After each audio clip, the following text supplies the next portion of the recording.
Hernán Cortés siempre quiso ser alguien. Él había vivido por estas costas del Caribe, por ahí por Cuba. Había estado durante, no sé, aproximadamente 15, 16 años. Llegó joven. Entonces imagínense estar por aquí 16 años y luego ya venir con todo a conquistar. Hernán Cortés, si bien hizo muchas cosas que lo pueden describir como un gran estadista, podemos decir que Hernán Cortés era muy ambicioso, y en ese sentido Cortés estaba templado en un temple demasiado humano. Es decir, frente a la figura de Moctezuma, que digamos fue el último rayito de sol, como habíamos dicho, él y el pueblo mexica que se hundió cuando llegó Cortés, fue el último esplendor del sol. Pero, digamos, el esplendor divino del sol. Entonces, digamos que la diferencia es muy, ¿cómo se podrá decir? Muy contundente.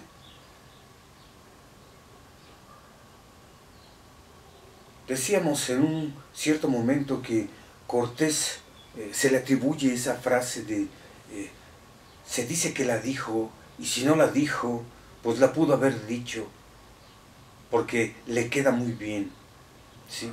Es muy conocida esa frase que dice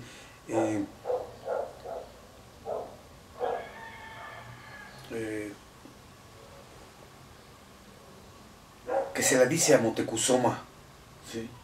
Su Alteza, Su Majestad, nosotros sufrimos de una enfermedad que solo el oro puede curar. Así que queremos curarnos, buscamos nuestra medicina. Y pues digamos que esto no solo le sucede a Hernán Cortés, sino que también le sucede al pueblo de Occidente, Europa. Decíamos que es como un gran pueblo que debe su origen a los griegos, pero que digamos que al transcurso de los años, digamos que él mismo se va configurando y parece que nace, cuando nace el cristianismo, ¿no? Parece que Europa nace, digamos ya que Roma se apropia la sabiduría de los griegos y se expande, sembrando, digamos, el mundo heleno, y digamos que se configuran, se van configurando.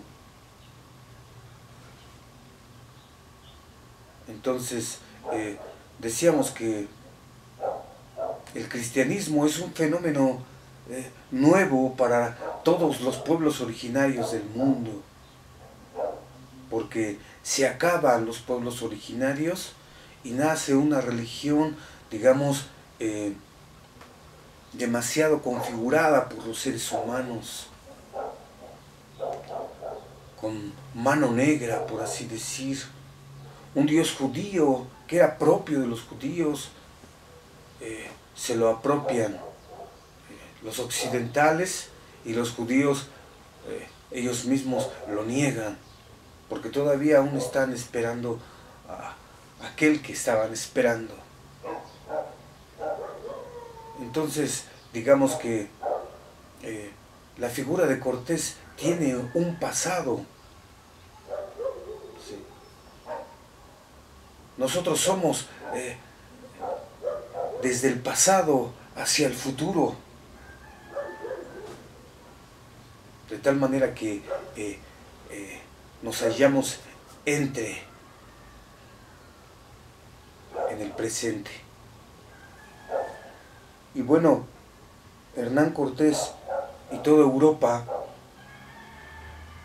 sucede que están templados en la ambición y con base en esa ambición se despliegan por el mundo entero, por así decir, para ver qué es lo que pueden, digamos, tomar, ¿sí?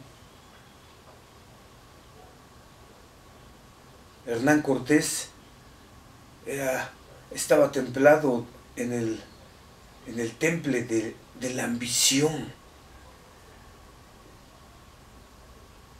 A pesar de que, como decíamos, puede adorar a los dioses, a su Dios, puede adorar a su Dios, a sus santos, a sus ángeles, a sus querubines, ¿qué más? A sus vírgenes. Aún así, todos estos hombres, digamos, están templados ya en una ambición. Pero, ¿cómo es que sucede eso? Digamos que hay una historia que nuestro maestro Martin Heidegger nos comparte, que se llama olvido del ser. Los occidentales olvidaron su ser 2000 años antes de que llegaran aquí los españoles. En ese tiempo todavía ni existían esos países o como reinos más bien, ¿sí?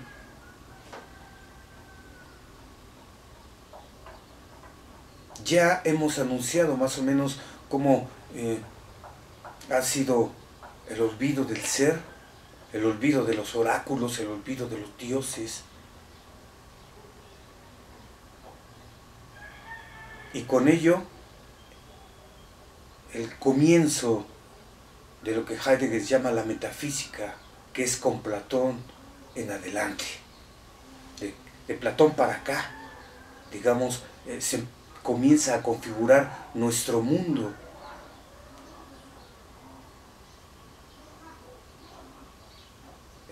Platón recibe, por así decir, la herencia de la sabiduría griega, la apunta, hace sus libros, ¿no? Los diálogos de Platón, la República, la Carta Séptima, que por ahí no se sabe si no, es de Platón. Y de ahí en adelante comienza nuestra historia de Occidente. Pero decíamos que fue tan fuerte este olvido, tan único, por así decir, que hoy en nuestro tiempo se expandió por todo el planeta. El olvido del ser devino hoy una racionalidad técnica, y es la que impera en el mundo de la técnica, le llama el maestro. Es decir, digamos que los hombres de Occidente de 1500 para adelante, digamos que se estaban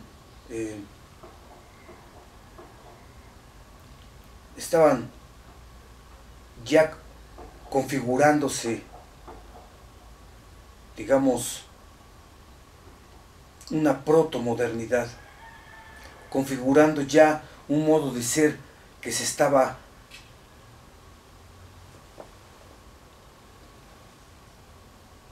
creciendo, que estaba creciendo. Digamos, algo que tiene que ver fue el renacimiento, lo que les llaman a ese movimiento en donde el hombre es creador, el hombre es capaz de hacer muchas cosas. Y pues algo pasó en Occidente que digamos como si hubiese sido el primer pueblo originario que olvidaba su ser y que rompía con los dioses. Y de esa manera se fue desplegando, aún a pesar del cristianismo, ¿no? Porque, digamos que, ¿por qué fue en Occidente? Digamos, como el único mundo civilizado que se comenzó a apropiar de la sabiduría griega, de la cual, digamos, hubo un diálogo y de la cual nació o se derivó la ciencia o pensar filosófico de René Descartes. Digamos que lo que un día fue originario se acabó en Occidente. Ya no hay una relación originaria ni con los dioses de la tierra ni con los dioses del cielo.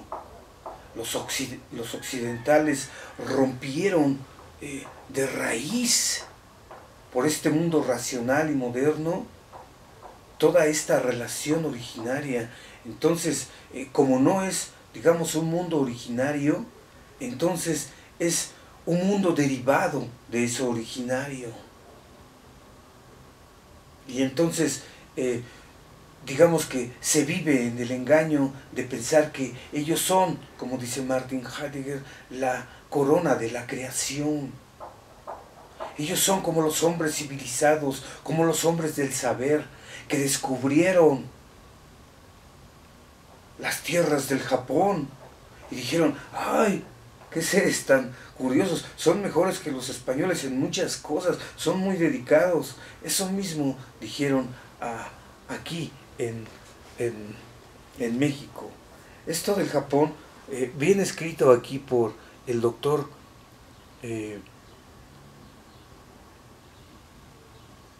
León Portilla. Es una carta por ahí, no se las voy a leer, es demasiado largo. Ahorita lo vamos a ver este libro que es una...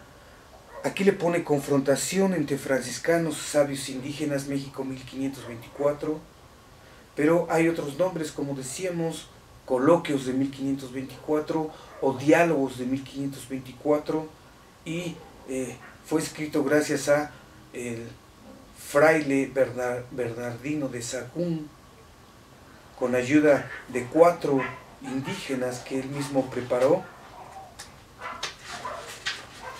que pues aquí vienen sus nombres, sus colaboradores: Antonio Valeriano de Azcapotzalco, Alonso Bejerano de Cuautitlán, Martín Jacobita y Andrés Leonardo de Tlatelolco, y otros 4 ancianos muy entendidos en todas sus antigüedades.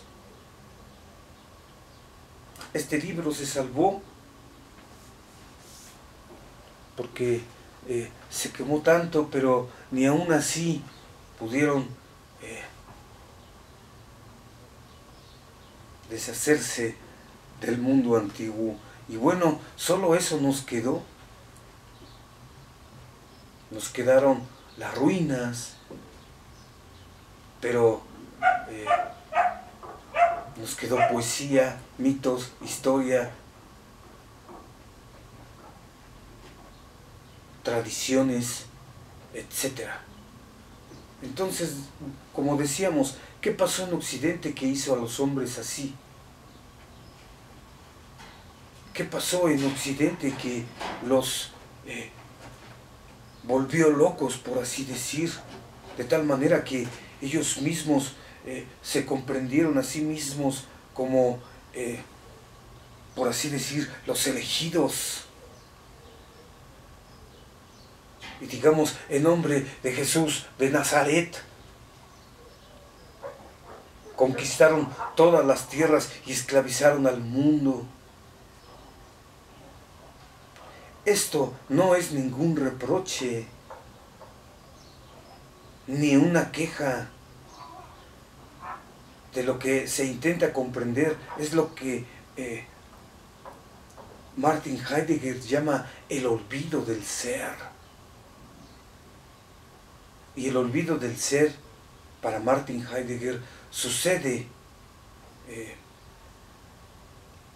con el comienzo de la metafísica, con el comienzo del mundo de las ideas de Platón para acá. Se olvidó lo esencial y se convirtió en lo que se le llamó metafísica. Desde esa metafísica se configuró el cristianismo. Entonces, desde la metafísica platónica y aristotélica, digamos, ya no comprendida de manera originaria la sabiduría, ahí comenzaron, digamos, los filósofos. Anteriormente fueron los pensadores. Todavía no se les llamaba filósofos.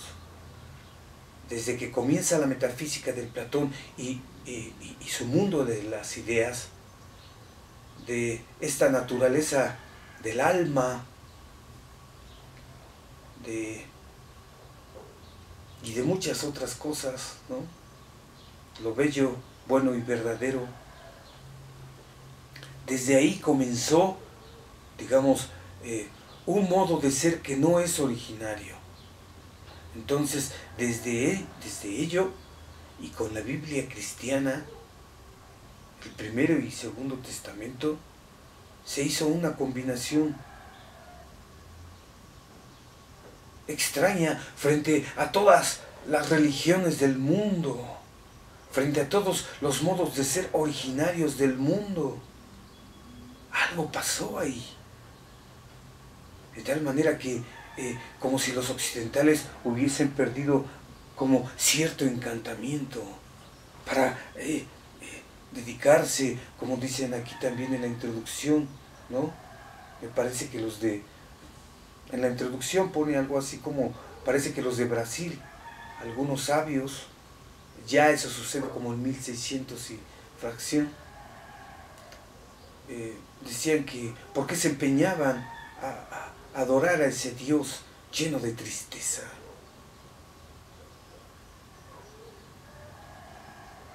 Digamos que para el mundo es algo totalmente nuevo lo que sucedió en Occidente. Perdieron el encanto, por así decir, y se humanizaron de una manera tremenda. ¿Sí? La religión estaba demasiado humanizada. El mundo, su actuar fue creciendo hasta, digamos, hasta la llegada de un pensamiento como el de René Descartes: pienso, luego existo. El mundo sin Dios. Creo que hasta se metió en problemas Descartes y creo que lo corretearon hasta allá, hasta Ámsterdam, por allá donde el mundo era un poco más libertino, por así decir, más libre, y ahí lo protegieron. Pero la iglesia lo persiguió por andar diciendo esas cosas. De todos modos, con ello se iba a dar comienzo a un humanismo ya más claro, por así decir, y distinto, en donde digamos que lo que marca es el hombre, como habíamos dicho, la mente y el cuerpo, esa dualidad que vienen siguiendo en lugar de alma y cuerpo como en el cristianismo, ahora en la modernidad es mente y cuerpo, una dualidad que todavía tienen problemas para explicarla. Y pues bueno, nace el pensar de Descartes y poco a poco, digamos que Descartes es también parte de este olvido del ser. Y todo Europa. Y después de Europa, el mundo entero. Porque a Europa como que le dio algo así como que, pues,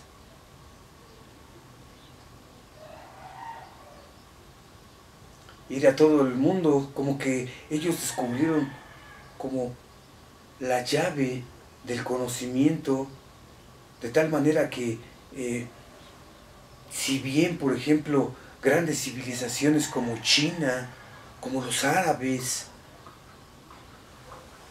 tenían, los egipcios, tenían, digamos, este acceso a la ciencia, a la pólvora, al acero, digamos que no se dedicaban totalmente a explotar, digamos, ese conocimiento para beneficio de sí mismo, ¿no? Sino que sí se tenía la ciencia, pero se tenía a sus dioses. Y los occidentales fueron apartando cada vez más, como que el Dios cristiano no los esenció, como decíamos por ahí, no sé, como los mexicas decíamos, estaban templados por sus dioses en el valor y en la guerra, digamos de manera abierta, y su Dios, digamos que los protegía y los ayudaba y peleaba por ellos. Igual decíamos que Zeus los había templado, había mandado a este Hermes a que a todos los humanos les diera el pudor y la justicia. Entonces, digamos que estaban templados en el pudor y en la justicia para hacer ciudades y vivieran en común amistad los hombres. Pero digamos que decíamos que como que es un fenómeno extraño, digamos, un Dios que se quiere ensalzar, pero al que no se le puede, digamos, como remitir en el sentido de que este Dios no puede templar a sus fieles, a los europeos, de tal manera que eran ambiciosos, estaban templados más bien en lo contrario, en una doctrina contraria a la que venía anunciando Jesús de Nazaret, el amor y la paz a los hombres de buena voluntad. Y parece que fue totalmente al contrario, ¿no? Parece que Jesús dijo, roben, maten, violen, acuchillen, apodérense de todas las riquezas del mundo, los diamantes de África, los esclavos, el petróleo, el oro, todo. Y entonces, digamos que Europa se dedicó a explotar, como decíamos, ese conocimiento y pues llegó a ser lo que hoy llegó a ser, ¿no? Un mundo, digamos, con una sobreconciencia de sí, extremadamente racional. Y entonces, pues ahora lo padecen. Digamos que ya no hay pueblos originarios en Europa. Hay un cristianismo ya muy decadente. Eso es lo único que sobra. Y por supuesto, pues el arte. Pero el arte tampoco esencia a los europeos. Están padeciendo algo que, digamos, adoraron, que es la ciencia y la técnica. Y pues, como decíamos, algo pasó a los europeos en Europa que los hizo así. No es que de repente llegue Cortés y, a ver, presten para acá. No. Heidegger le llama el olvido del ser, y eso aconteció 2500 años antes de la llegada de Cortés aquí y de todas sus huestes, de su pequeño ejército. Decíamos en otro video que si hubiese llegado Hernán Cortés solito, él hubiera podido, era tan inteligente que hubiera podido adueñarse de todos estos lugares. Por eso es que Carlos V, yo creo que le tuvo así cierto recelo, ¿no? Como desobedeció las órdenes y se vino sin permiso a estas tierras, pues fue sospechoso. Imagínense, si le dan poder, pues podría rebelarse, ¿no? Entonces, digamos que lo mantuvieron lejano al poder y le dieron un marquesado ahí para que se contentara un poco, pero digamos que no le fue reconocido todo lo que hizo, y por eso se escribió este libro que, según Christian Duverger, dice que es escrito por Hernán Cortés, este libro de la verdadera historia, ¿cómo se llama? De la verdadera historia de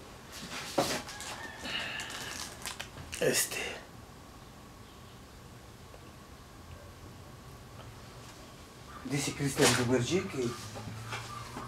que no lo escribió Bernal Díaz del Castillo, sino que fue escrito por Hernán Cortés. Nadie le cree. Pero digamos que cada que recuerdo esto, cada que leo esto de que, y precisamente viene en el libro del doctor Pastrana Flores, ¿recuerdan? ¿Dónde está? Se me ha perdido. ¿Dónde está? ¿Dónde está? ¿Dónde está? Es un escrito que, ¿cómo se podrá decir? Ah, caray. No lo tengo aquí. Se me hace que está así como que a la mano por acá. ¿Dónde?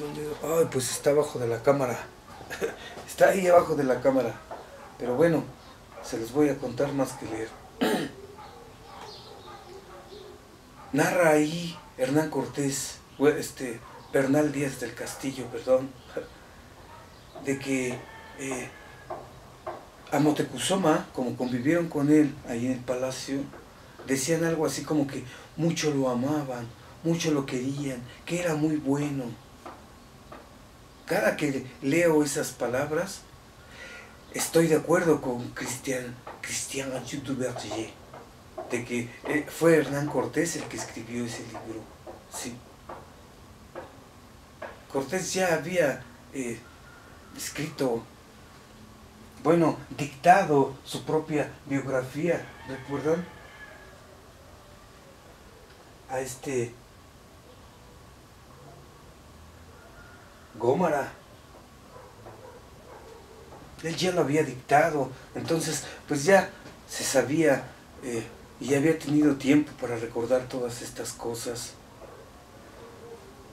Digamos que si no escribió este libro, pues podríamos decir que pudo haberlo escrito. Es como la frase esa de que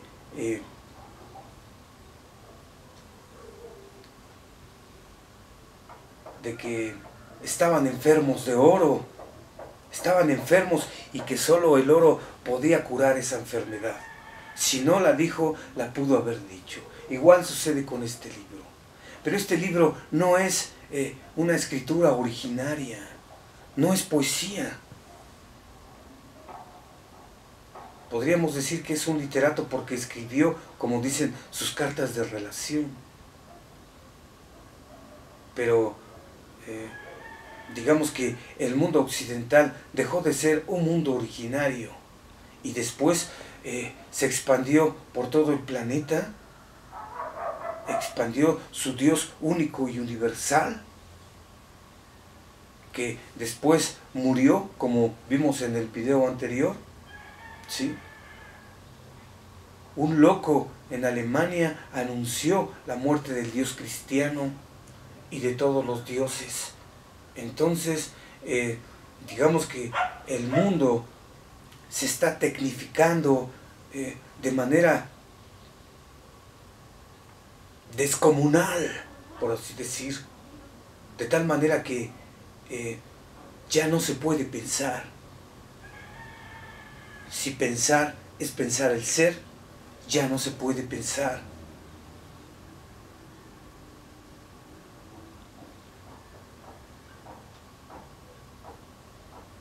Y pues bueno, vamos a terminar señalando, digamos, este temple de la ambición en el cual estaba tomado Hernán Cortés.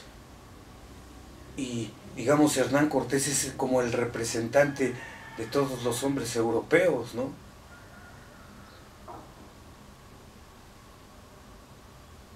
Digamos que también la religión, el amor en el que estaban templados los frailes, los sacerdotes, a pesar de que eran, digamos, buenas personas, por así decir, pues ese amor era demasiado humano. O sea, sí, Cortés también tenía valor y tenía amor y otros, digamos, temples que podríamos decir positivos, pero ya no son temples fundamentales, porque ya no son temples que estén remitidos al ser o a lo sagrado. Digamos que el ser se había hecho ente, igual que el Dios, el sumo ente, dice Heidegger, se hizo un ente. Al ser se le hizo un ente y a Dios se le hizo un ente. Entonces, todos los templos que vienen de ahí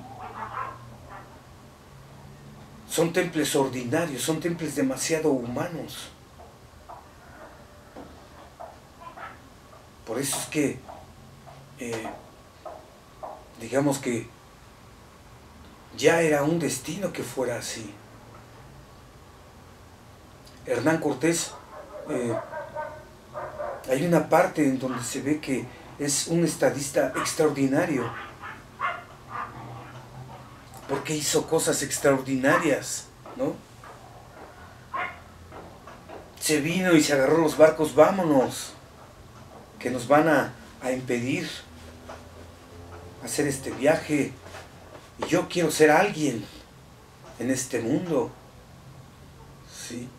Se vino sin permiso, se encontró con los mensajeros de Moctezuma, les metió miedo con el cañón, ya venía con todo y siguió el juego de que México era suyo. Recuerdan que le habían dicho: México es tuyo, Hernán Cortés, aquí está tu lugar, aquí está tu sitial, te hemos estado esperando. Y siguió el juego. Después siguió caminando, ya traía sus traductores, de tal manera que cuando llega aquí a Veracruz, pues, y mete miedo a estos hombres, pues ya se comunica con ellos, ya tiene traductores, ya metió el miedo. Después mete más miedo con sus armas, que hace gala de ellas cuando en Tecuac se enfrenta con los otomís, que están del lado de los tlaxcaltecas, y los destruye. Con una mirada, con un voltear de mirada decían, ya, con eso. Con un cerrar de ojos, hizo gala de sus armas y destruyó a todos. Después los tlaxcaltecas y todos los pueblos del Semanáhuac, por así decir, se le unieron. Estamos exagerando, pero fueron cientos de miles de hombres que se les unieron. Tanto odio era el que le tenían a los mexicas tenochcas. Ya se les dio su merecido a los mexicas. Dice el dios Tezcatlipoca, han destruido a las personas. Se han burlado. Y pues ya se les dio su merecido. En ese sentido, ellos se lo buscaron, ¿sí? Y pues bueno, Cortés, ya con tanta gente, destruye a los de Cholula, ¿recuerdan? Una matazón en donde se ve lo tremendo, viene con todo. Recordemos que se dice que hundió sus barcos para que nadie se le echara para atrás. Esta tarea no podía fracasar porque se había venido sin permiso. Entonces, perder todo, pues le iba a le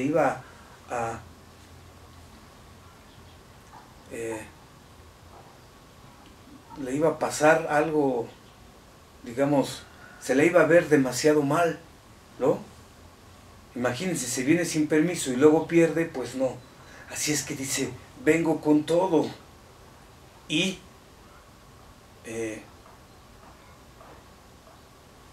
hunde sus barcos. Bueno, estábamos con los de Cholula. Se le vino esta oportunidad y para meter más miedo, ya que tenía a todos estos hombres de Tlaxcala que estaban metidos en el miedo, templados en el miedo. Pero eso sí, ya cuando estaban con ellos, como decían los mismos tlaxcaltecas, los de abajo, están acabados, están arruinados. Porque ellos mismos se dejaron vencer y por miedo, digamos que se aliaron a los extraños. Y por coraje y odio metieron cizaña a los extranjeros para matar a todos los de Cholula de la manera más cruel. Ni cuenta se dieron, como dicen, que los mataron porque no tenían armas ni nada. Los mataron a traición. Después se viene para acá. Digamos que todo se le viene dando, ¿no? Decíamos, traductores, ¿sí? Jerónimo de Aguilar, después la Malinche, después los mensajeros que llegan y le dicen, aquí es tu casa, dice Moctezuma que México es tuyo y que te hemos estado esperando y que pues te demos todo, comida, nadie te va a hacer nada, nadie te va a atacar. Que no pasó porque más adelante, como decíamos, hizo gala de sus armas. Entonces, todo se le da. Decíamos que entre todo esto, digamos que se le presenta, todo está de su parte, como si los mismos, ya no dioses, sino la misma noche estuviera de su parte, como cuando lo estuvo en el palacio, cuando huyó en esa llamada noche triste de Cortés. Y pues bueno, mata a los de Cholula, se deja venir con cientos de miles y pues se dice que Moctezuma quiso echarles brujería, pero ellos tenían la piel muy gruesa, no se les hallaba el corazón, eran seres oscuros, como invencibles, no dormían, estaban atentos, como pajaritos, abrían los ojos, ¿recuerdan? Y pues bueno, viene hacia acá y Moctezuma, ya como medio loco, yo creo, les pone magueyes y se burlan de él y los avientan allá. Manda a su gemelo para que, quién sabe para qué, también parte de esta locura, yo creo, hasta angustia, miedo de Moctezuma, y también le dicen, tú quítate, él no se podrá ocultar, le veremos la cara. Y bueno, se acercan y pues le dicen, aquí está México, este es tuyo, toma todo. Y Cortés dice, bueno, gracias, y le pone los grilletes.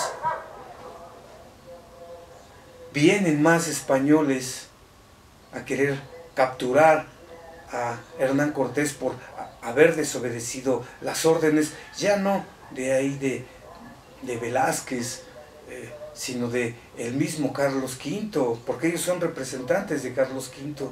El mismo Carlos V viene a apresarlo, pero le pica un ojo y le dice, aquí está el oro, y seduce a todos los que venían a arrestarlo, y se arma de más valor y de más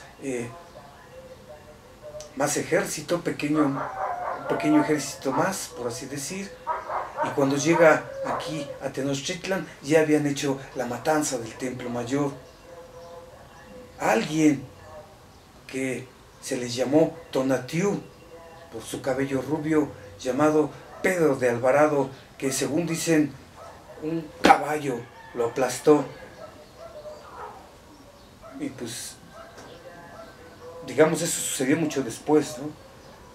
Solo que me acordé que así había muerto Pedro de Alvarado, pero bueno, en su momento vivió de todas estas grandes riquezas.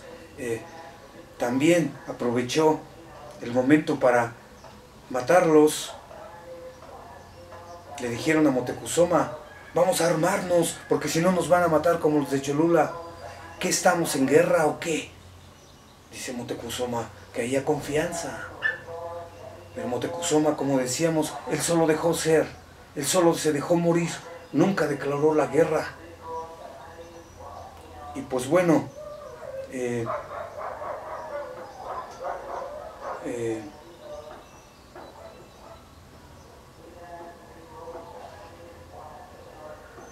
se hizo la matanza del Templo Mayor, se mató a Moctezuma.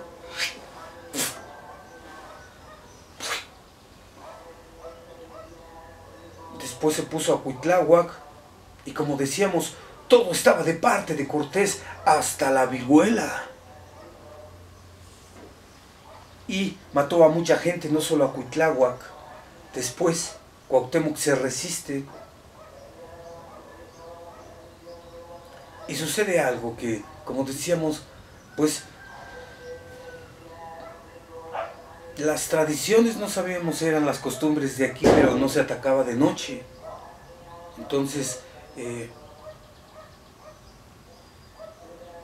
una gran lluvia hubo, un gran aguacero y una noche tremenda.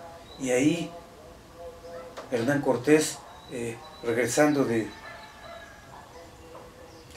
con los españoles, de donde le había picado el ojo a Velázquez. Sí, era Velázquez, ¿verdad? No recuerdo bien, pero el asunto es de que llegan Cortés con sus hombres y lo dejan entrar, no le hace nada. Esas costumbres extrañas, ¿no? También otros hubieran dicho, ¿por qué no lo mataron? Pero, pues, estos modos de aquí, decíamos, todavía estaban teñidos de cierto encantamiento, de cierta inocencia. Y eso lo aprovechó Cortés desde que llegó. ¿Sí? Siguió el juego y les daba collares de espejitos y de canicas o de vidrio. El asunto es que huyen, matan a muchos españoles, pero decíamos que los mexicas no se habían dado cuenta de que si no es por una mujer que va por agua, una mujer les dice: ¡Hey, mexicas! Están huyendo sus enemigos. ¿Qué pasó con ustedes? ¿Dónde está Cuauhtémoc? Decíamos: ¿estará jugando Cuauhtémoc, el chiquillo Cuauhtémoc? ¿Estará durmiendo el chiquillo Cuauhtémoc? ¿Dónde están los guerreros mexicas? ¡Ey! ¡Que se están huyendo! Y así como que, ¿qué? ¡Que se están huyendo! ¡Ah! Y sopas. Que matan a muchos tlaxcaltecas. Decíamos que le habían cortado la cabeza a como a 70 españoles y la pusieron en el Zompantli. Quizás todavía estén ahí sus cráneos porque acaban de descubrir en estos tiempos, 2020, restos del Zompantli, porque la ciudad quedó tapada. Entonces hay muchas cosas que están enterradas. Ahorita están surgiendo las diosas, ¿sí? Surgió Coatlicue, Coyolxauhqui, Tlatecutli, y no sabemos qué más nos espera, ¿sí? Y pues bueno,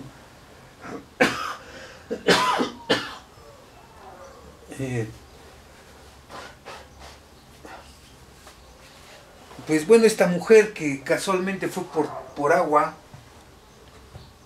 se encontró que en este terrible aguacero, hasta el cielo, Tlaloc, por así decir, estaba de acuerdo en que les iba a ayudar con ese aguacero, y una noche tremenda. La noche también estaba de parte de los extranjeros. Entonces todo estaba parte de Cortés. Cuando sale de aquí, de Tenochtitlan huyendo, se encuentra con otro pueblo que también lo va a atacar. Y hace algo increíble.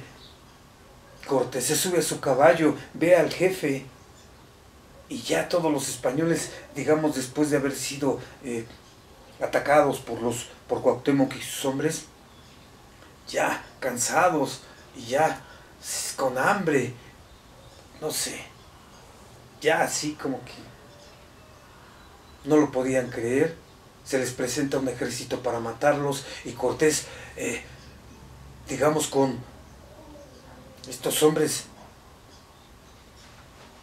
pues, arrojados, ¿no? Se sube a un caballo, ve al dirigente, lo mata, y todos se van. Les dan el camino, se van a Tlaxcala, pasan muchos meses, porque fue en el 19 y hasta el 21. El 13 de agosto del 21, que estamos ya por cumplirlo, ¿sí? Estamos en 2021 se cumplen 500 años.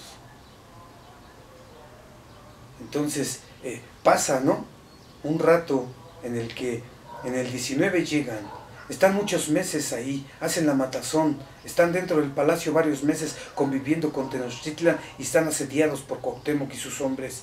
Después huyen y duran muchos meses haciendo sus estos bergantines para subir los cañones y después bombardear a Tenochtitlan. Digamos que todo estaba de su parte. Como decíamos, ya los dioses ya no ayudaban a estos pueblos. Ellos estaban de acuerdo en que ya todo terminara porque así estaba escrito. Y los mexicas pues así murieron, de la manera más triste y dolorosa. Y pues Hernán Cortés después, como decíamos, a veces lo comparan con grandes personajes, pero estos grandes personajes parece que nacen en el Renacimiento, ¿sí?